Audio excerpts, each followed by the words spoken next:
Okay, when we're doing related rates problems, you need to know the formula. If it's geometric, the formula is usually given to you.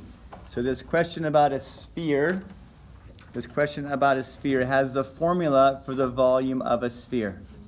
Okay, so what we're going to do is take the derivative of this formula. So everything with respect to time, so dv dt, that's volume with respect to time, equals, we're going to use the power rule.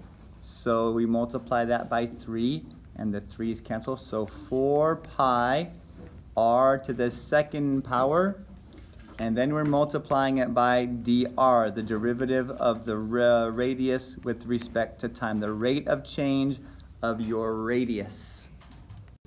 So now we plug in what we know. Okay, it says that the volume is decreasing at a rate of 2. So that's your dv dt. The rate of volume is decreasing, so it's negative. Negative 2 over there. We are told that our radius is 7. So this is your radius, so that's times 7 squared. And dr dt is your only variable left in our problem. So this is 4 pi times 49. So if I divide both sides by 196 pi and then reduce this as much as possible, I get a final answer of negative 1 over 98 pi. In other words, not a whole lot.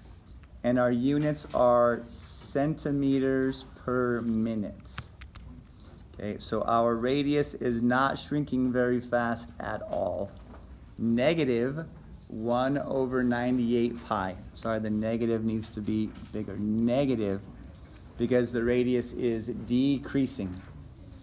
Okay, so you can either say it's decreasing by 1 over 98 pi centimeters per minute, or you can say the rate is negative 1 over 98 pi. Okay, start with the formula, take its derivative. Okay, our next one looks like it's about a cube, and we're told that the surface area, so that's our surface area, is decreasing, once again getting smaller at a rate of 72. So that's your DSA, right? The surface area rate.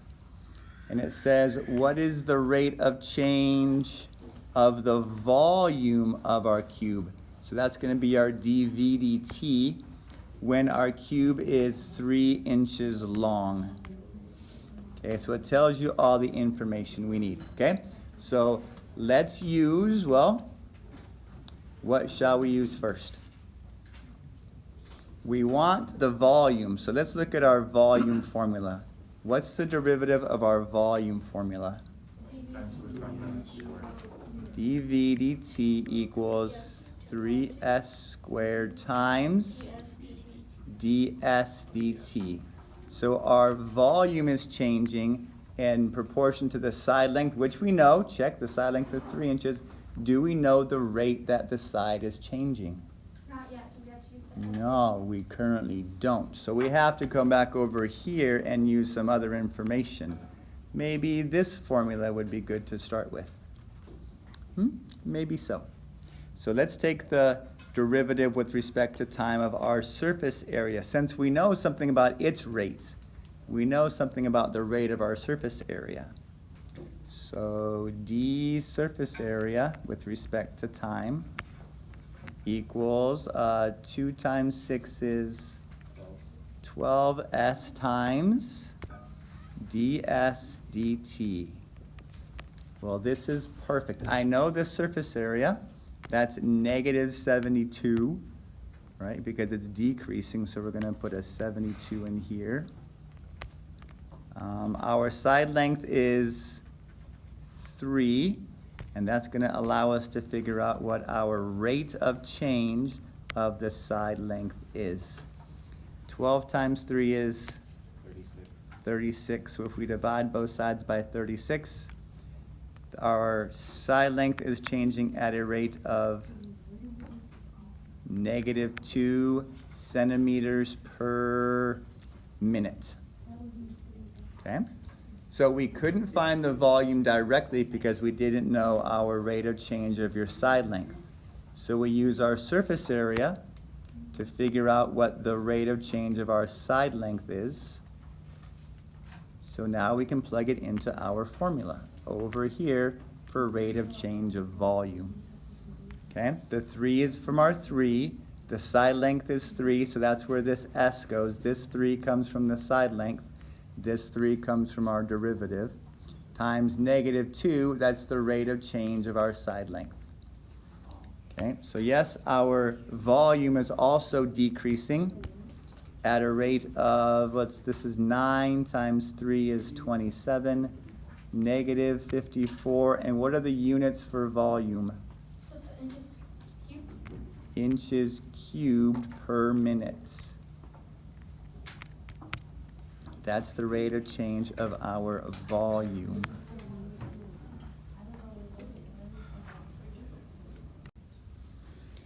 Okay, and here we are asked to find an angle, right? So here we have an angle.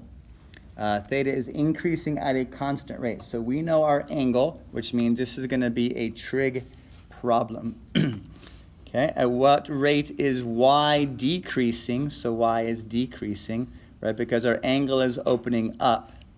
So our y value is getting smaller. We're assuming, I guess, that our radius is being held constant. Okay, so if this is an adjacent side over a hypotenuse, this is going to be a cosine trig problem, equals the adjacent side, which is y, over our hypotenuse of 5. So that's what we're going to take the derivative of. Derivative of cosine is negative sine. Theta times, of course, your d theta dt, your rate of change with respect to time of your angle, equals, and this is the same thing as 1/5 times y. So this derivative is 1/5 times dy dt, right? And that's what we're trying to figure out. What is the rate of change of y when y equals 4? Well, what is that going to tell us if y equals 4? Where does that go? Well, we know d theta is 3, right, radians per minute. We don't know what the sine is. We know this is 1/5, and we're trying to find dy dt. So we got to figure out what the sine is, which is why they told us that y is 4. Okay, because what happens if y is 4? Then x is 3. Then x is 3, because this is a 3, 4, 5 triangle. Okay, so 4 squared plus 3 squared equals 5 squared. So the sine of this angle is the opposite side, which is 3, over the hypotenuse, which is 5.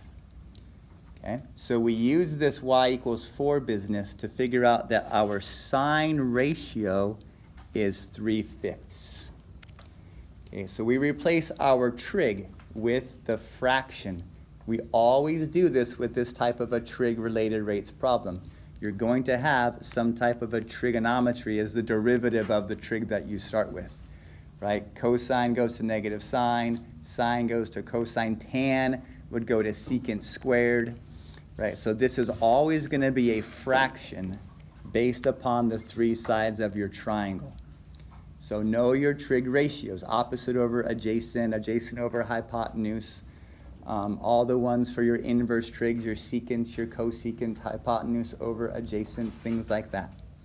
Okay, and that goes here. That sine, the fraction from your side ratios goes there for your trig. Now it's a pretty easy problem. No, maybe it's not, I don't know. 3 times 3, well, that's 9. So negative 9 over 5. Oh, let's multiply this side by 5, right? Multiply by 5 to get rid of the 1/5. So that cancels out nicely. It looks like our dy dt is 9 units? No, inches. It says there it's in inches, right? So 9 inches per minute. is the rate at which our y side of our triangle is changing.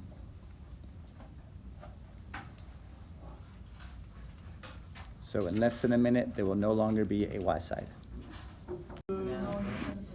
Okay, two ships are leaving the same port at the same time, heading west and heading south. So these ones are forming a right triangle. Okay?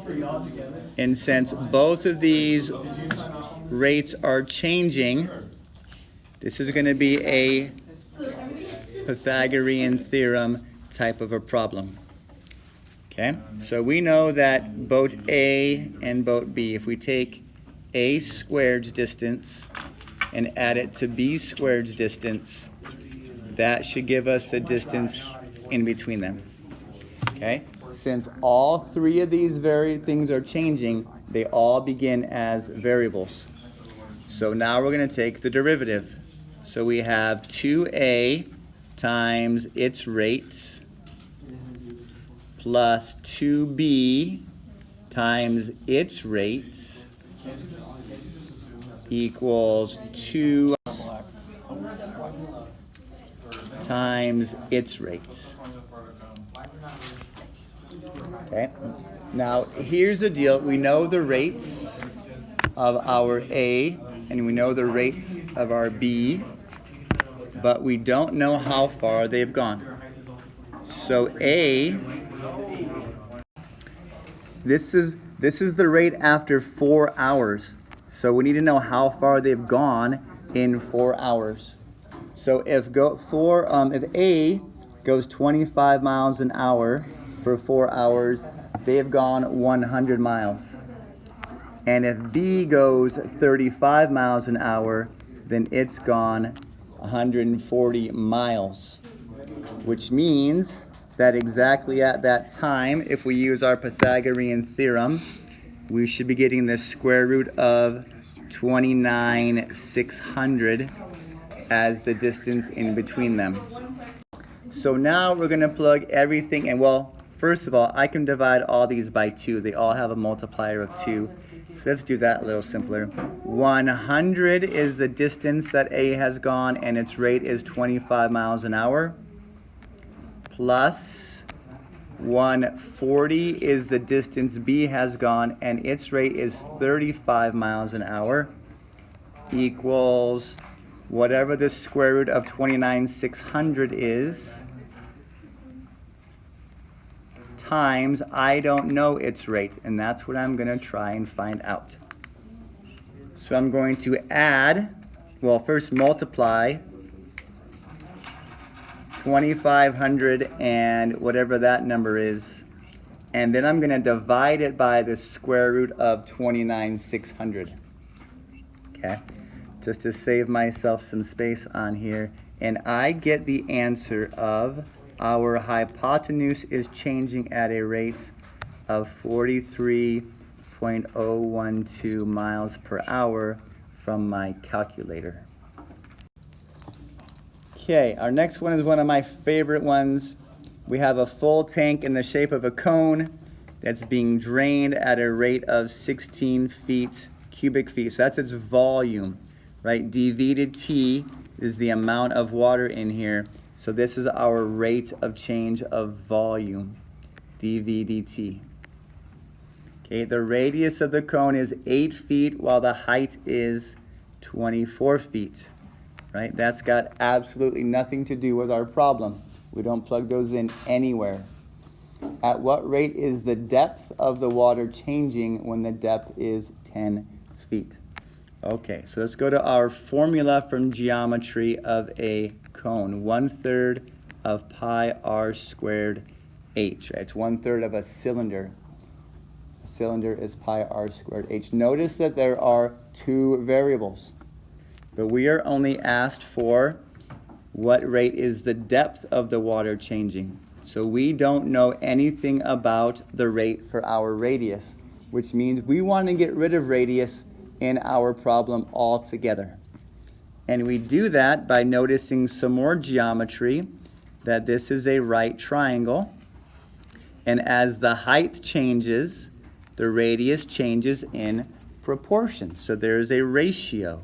If we compare the radius to the height, it will always be in proportion to the maximum radius over the maximum height. Okay? Because it's a right triangle. These things are proportional when we have a cone. Okay, so we set up this proportion in order to solve this equation for r. So if I'm going to solve for r, that means I'll multiply both sides by h. And what do I get when I reduce 8 over 24? I get that the radius is 1/3 of the height. Okay, 8 over 24 reduces to 1 over 3. So the radius is 1/3 of the height. So now I come back over here and I plug my radius into my equation, right? The radius was the height divided by 3. So I replace r with h over 3. Okay, and then I'm going to leave everything else the same. And now I simplify. So when I square h over 3, I get h squared over 9 times h times pi divided by 3.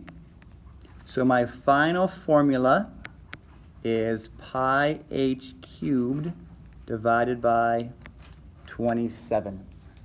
Okay, that is my formula for the volume of a cone with just my height as my variable. Okay, so no longer do I have two variables, therefore no longer do I need two rates. I just need the rate of change of height. And that's exactly what I'm trying to find. What is the rate of the depth of the water changing when the depth is 10 feet? Okay? Okay, let's get to the calculus. Let's take our derivative with respect to time of this formula. Okay, so on the left side we of course have dv dt, the change of volume, equals pi over 27. Remember, that's my constant. Pi over 27 is a constant, so I'm going to take the derivative of h cubed. And the derivative of h cubed is 3h squared times dh dt, the derivative of height with respect to time. We always have to have that respect to time derivative in there. Okay? So I can simplify a little bit if you want to. I can do my 3 divided by 27 reduces to a 9 in the denominator there. Right? It might make my math a little bit simpler. So I know that the volume is decreasing at a rate, so that's negative because the water is flowing out. Negative 16 is my volume that I'm decreasing by. I have pi over 9 when my height is 10, right? It says when the height is 10, when the depth of the water is 10. So that's 10 squared. I haven't squared my 10 there. 10 squared. I'm replacing my height with 10 and my volume with negative 16. Okay, so now let's simplify. Negative 16, 10 squared is 100. So my numerator is now 100 pi divided by 9 times dh dt, right? The derivative, the rate of change of height. So when I multiply by my reciprocal, okay, I'm going to multiply this by 9 over 100 pi, right? Because that's the reciprocal of 100 pi divided by 9. Let's see, what can I simplify? These both have a 4 in common,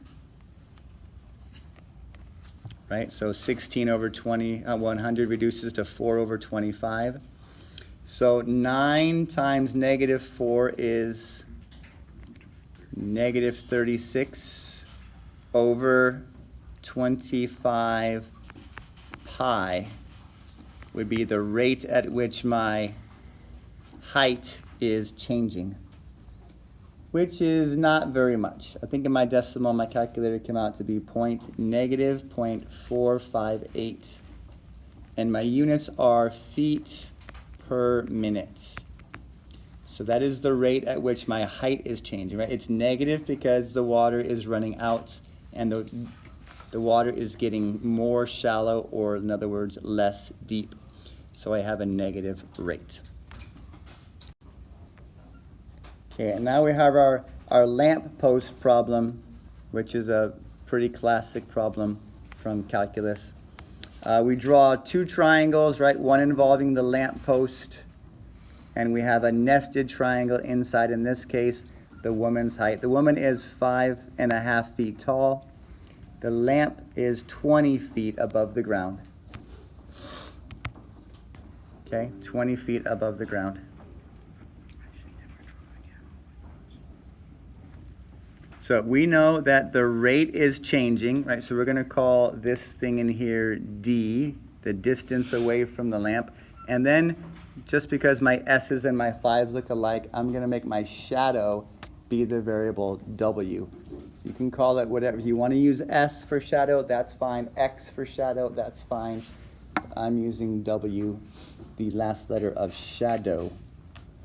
So this is a proportion. If we compare the lamp height to the entire side down here, that's D plus W. That is in proportion to the smaller triangle, 5.5 over W. Okay, so we're using this proportion. This is not a Pythagorean theorem problem. This is a triangle proportion problem. 20 over D plus W equals 5.5 over W. Okay, so we solve by cross multiplying. 20W equals 5.5D plus 5.5W. So let's get our shadows on the same side. So when I subtract 5.5, I get 14.5W equals 5.5D. And that's going to be my formula that I'm going to take the derivative of. Okay, because we want the length of her shadow is changing. That's our dW dt. Okay, so let's take the derivative of this. This is our constant times dW dt equals our constant times dd dt. Okay, so once we get to here, once you've combined your like terms on the left and the right, then we take our derivative. Okay, we know what this is. This is how fast the lady's walking away from the shadow, and that is going to be at 2.5 feet per second. So we replace dd dt with 2.5. Sorry, that's sloppy. And eventually, we're going to divide by 14.5. Okay, so when you put this all into your calculator, we get a rate of 0.948 feet per second. That's how fast her shadow is changing.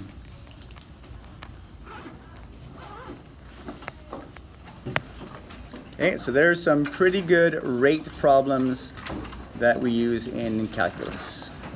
Hypotenuse